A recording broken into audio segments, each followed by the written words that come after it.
hello ladies, it's me again Dr. Kemuda from Mawar Medical Center. So last video kita dah tengok apa itu PCOS kan.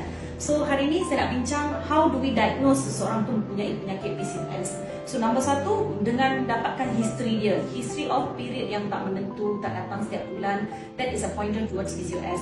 Nombor two, dengan membuat ujian ultrasound. Bila kita scan, nampak dia punya kilang telur tu ada banyak sis-sis yang kecil. Number three is membuat ujian darah. So if either two criteria dah memenuhi syarat, maksudnya dia ada penyakit PCOS. Okay. Now kita dah tengok macam mana nak diagnose PCOS. So we look at apa kesan jangka masa lama seseorang yang mempunyai PCOS.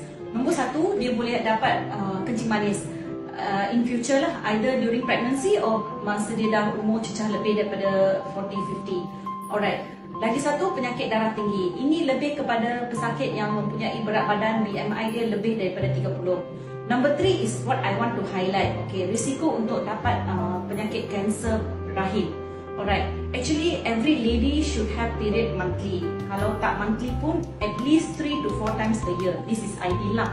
So we know penyakit PCOS, diorang tak datang period setiap bulan. So if they go on don't have period for more than 6 months, it's very dangerous. Dia punya sel dinding rahim tu boleh bertukar menjadi sel tak normal dan ini akan menyebabkan in future dia boleh tukar jadi cancer cells. So if a patient comes to me having irregular menses, if the period doesn't come for 4 months, saya akan bagi rawatan untuk membetulkan balik kitaran haid dia lah. Alright. So what we can do to reduce all this risk? Number 1 is lifestyle change. Firstly is pemakanan. Eat balanced diet, healthy diet. That's most important. Number 2 is exercise. Exercise regularly, at least 30 minutes 3 times a week, most importantly, and keep your BMI within the normal range, ideally less than 30.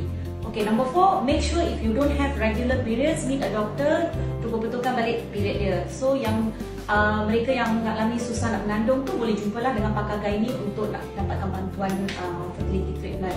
Alright, ramai pesakit yang tak makan apa-apa buat pun, with lifestyle changes and healthy diet, exercise, dia boleh control simptom-simptom dia. So if you ask me, penyakit PCOS, once I have it, can we cure it?